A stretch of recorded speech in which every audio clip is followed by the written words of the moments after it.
Hi everyone, welcome to Miss Adams Teaches Romeo and Juliet. In this short video, I'm going to be taking you through the second prologue. That's the chorus lines at the very beginning of Act 2. It's very, very short, but it is very, very helpful. So let's get started. So here's the chorus lines in front of us. This is like the prologue for Act 2, so it's a mirror, it's a reflection of the way that Act 1 began. We're going to have a quick read of it, and I'm going to give you a bit of a translation and help explore its significance and purpose. So let's start at the top. Now old desire doth in his deathbed lie, and young affection gapes to be his heir. So the old desire is of course representing Rosaline, personified, that his love for Rosaline is now in its deathbed, so it's now dying, and instead it's been replaced, gapes to be his heir, further metaphor, with young affection. Note the juxtaposition between old desire, young affection. Old desire, Rosaline, young affection, Juliet. Note that the adjective young here connotes innocence and purity, perhaps suggesting that this love is a purer love. That fair for which love groaned for and would die with tender Juliet matched is now not fair.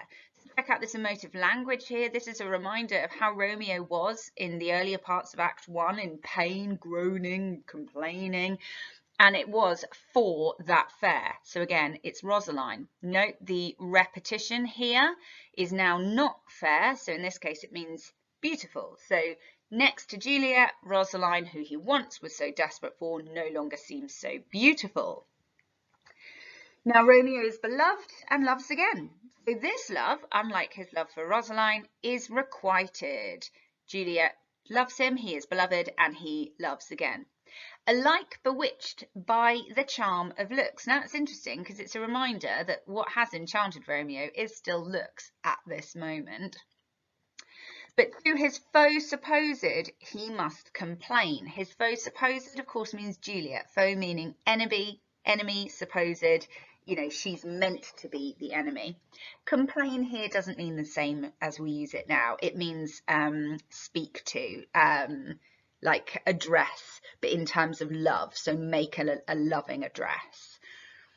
And she still loves sweet bait from fearful hooks. This is an interesting metaphor. It's like a fishing metaphor. She needs to still love sweet bait, so the bait's what you put on the hook, from fearful hooks. And you might think to yourself, oh, that adjective fearful, why would she be frightened? Well, it's because he's meant to be the foe. So the chorus here, and Shakespeare is saying, he's got to, you know, speak this loving address to her, and she needs to take that without being frightened. Okay, so it's like, be brave.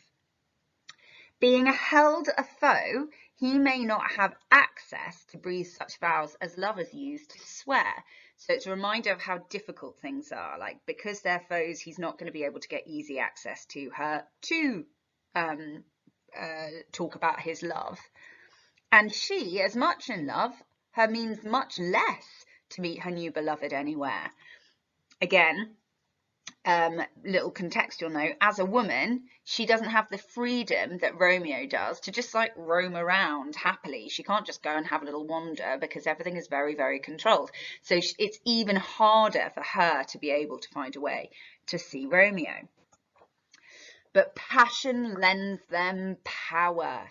Time means to meet, tempering extremities with extreme sweet. Lovely Roman couplet.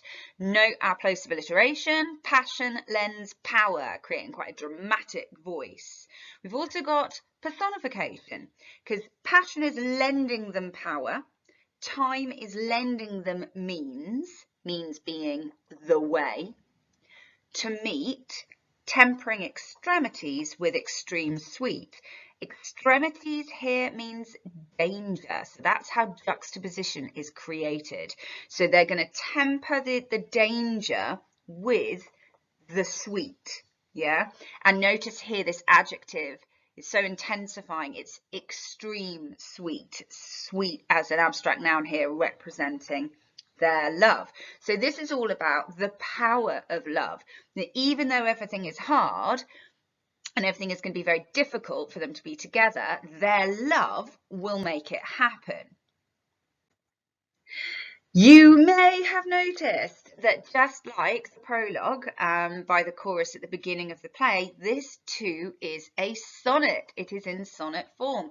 So again, what we have here is 3 quatrains with ABAB rhyme scheme, yeah, with a rhyming couplet at the end. It is a Shakespearean sonnet. 14 lines written in iambic pentameter. So why is the next question? What's the function? What's the point of doing it? Okay, well, yeah, it is to give us a reminder. It's to give us a bit of a summary of what's happened. But sonnets are associated with love. So it's a reminder of what's happened, but I think to emphasize and elevate the purity of Romeo and Juliet's love. So we've had sonnet in the first one. We've had sonnet in Act 1, Scene 5, where the two of them come together and speak. And we've got a sonnet now giving us a recap. But it will also remind us again of, because it's the original prologue, it will remind us of fate and the kind of conflict and how difficult this is going to be for them. So final thoughts, very, very quick one. Obviously, this is to do with love. It's to do with the changing types of love, the movement away from this unrequited, quite sort of superficial desire to something much purer. Of course, it's a reminder of conflict because we're aware that these are lovers from 2 opposing families, that their families are each other's foes. So the conflict that comes with that. And of course, we are reminded of fate. In some ways, when we see that sonnet form being used, it all ties back to the original prologue, and we're constantly being reminded of where they are going, which is not happiness, it is their death. Oh, what a depressing way to end, but end we shall. Thank you very much for watching. I hope that was useful. Only a quick little one for you. If you haven't subscribed, do click the button and then you will be able to see when the new videos on Act 2 arrive. That's it from me. Thank you so much for watching. Happy revising.